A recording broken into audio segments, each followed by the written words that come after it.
Okay, folks, like I said, I'm going to try and get out and do a review of a couple things. I'm out in the Mattapony Wildlife Management Area in Virginia. It's a Friday morning, the 18th of January. It's in the low 30s. Areas south of here had a couple inches of snow overnight. It appears here there's just a little bit of ice on the ground. I just drove in and wanted to shoot some of these videos. I'm actually out in an area that I've been to hunt before, hoping to see some squirrel activity, but the wind's picked up a lot. The area I'm in right now, directly in front of me, there's a small drainage, and that runs up to a large ridge line that runs all around me off this direction. When I get back up at the end of this, I'll kind of pan around so you can see what I'm talking about. In the past, I've seen some squirrel activity around here, so I wanted to come out just in case I'd see anything on the way in.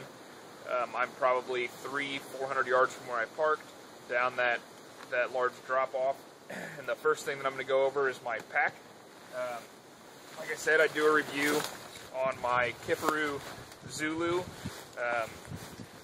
On the way in, the tripod that the camera's on right now was actually in one of the side pockets also, and the mat that I'm kneeling on to stay dry was underneath this top lid.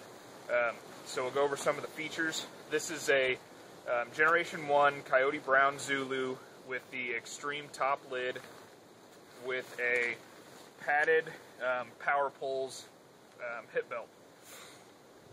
New, right now you'd be shopping Gen 2 packs that are just a little bit different. On the back of the Gen 2, I know I haven't gone into any details of this, but on the back of the Gen 2 there's some more of this no-slip material that's on the bottom of the pack here, on here, and there's a little more padding in the lumbar pad down at the bottom, and the stays, there are aluminum stays inside this, are a little bit longer. There's probably a couple other minor differences, but those are the big ones. But this pack online would run new somewhere in the $400 range, depending upon the options that you add onto it. So we'll go over kind of what's in it and what some of the features that it has. Like I said, this has what's called the extreme top lid. This lid is completely removable. We have a pair of ladder locks here in the back, and then it gives you kind of a small go pack if you wanted. I store my food and cooking items in the lid of the pack. Just makes it a little easier to get to the things that I may need on a break. So right here in the top, 32-ounce Nalgene. I keep a couple of rubber bands, so if I've got to pour water, filter, dip water, I can put a cloth over the top of this and pour through it. Rubber bands hold it in. Fuel for my MSR stove. Fire kit, which I keep in a dry box. Just some electrolyte tablets to go in water if I need it. My cook pot, which keeps some coffee and some tea, things like that inside it. And then the shoulder strap for the top lid, if I take it off, it's got its own shoulder strap so I can carry that separately. And the all-important spork right there in the top lid. So all cooking items that I can get to right away. On the underside of that top lid, I just keep a couple of quick beaners and stuff, some night eye stuff. In the cold weather, I've also got a net gaiter, a wind shirt, and then an extra compass, not my primary, small sewing kit, I think I've covered that before, patch kit for my inflatable sleeping mat, some light cordage. This is like 2mm climber's cord, similar to that. The top opens, it's a top loader. The top opens here with a quick release, and then a drawstring on the snow collar, which as you can see gives me another probably 8 inches from where I've got it filled right now, and I'm not really compressed. Down jacket, my food bag with a couple days of food in it, my whoopee, and then we get into sleep gear. I carry a Gore-Tex bivy bag, a shamog, just a cotton wrap. I can use that to filter with, I can use it to wrap up with if I need to. Thermarest, ultralight. This is my Kifaru Paratarp. It's my main shelter that I carry when I'm solo. And then item we'll review here in a little bit, my Kifaru 0 degree slick bag. That's it for the internal contents.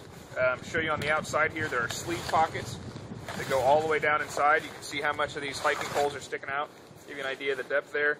They're probably 14 inches deep or so.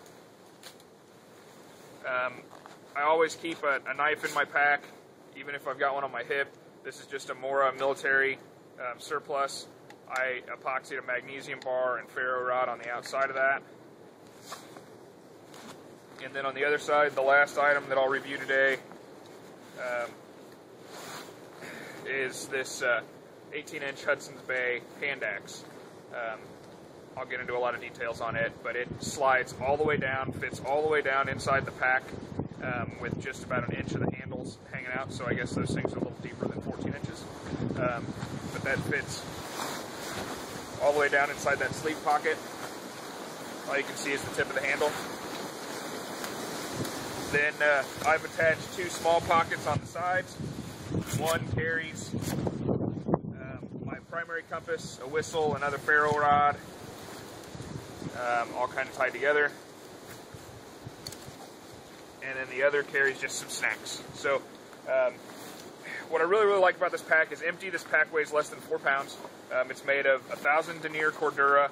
The body of the pack is pretty much double walled all the way around. Because you've got these slot pockets in the main barrel of the pack. And then there's Molly webbing or Pals webbing that covers the entire outer surface. So I can affix any pouches in any configuration that I want. This is the second pack exactly like this that I have owned. After having the first one, I thought that it was a little too big for what I was doing day to day and it wasn't getting enough use. I went to a smaller pack.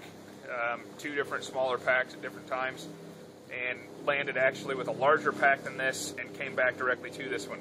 That ZXR I did a review on was too much bag for the things I was doing. This is a little smaller, it has a little different suspension system, but is still completely bomb-proof. This set with an additional bit of food, I mean, I've got 2 days worth of food in there, comfortable for 2 nights with no problems at all. I've got more than enough room to go to, 4 days of food and some additional clothing if I needed to in this bag. It carries like a dream.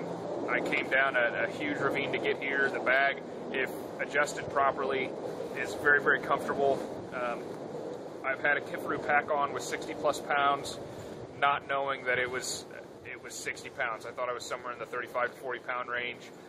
Knocked out 3 miles in about 46 minutes that day, and I hadn't done any workout to prepare for that at all. And then weighed it and realized how heavy it was, and really sold me on these bags. Inside the bag are the 2 aluminum stays that I talked about from Kifaru. They're removable if you need to for whatever reason. Kifaru actually sells a composite stay if you're really trying to save weight. There's also a Velcro panel here that opens up, so if you need to route tubes, antennas, or anything like that. The Gen 1 does not have a hydration bladder tube inside it, but it does have some lashing points, so if you used a Camelback unbottle or something, you'd be able to lash it inside.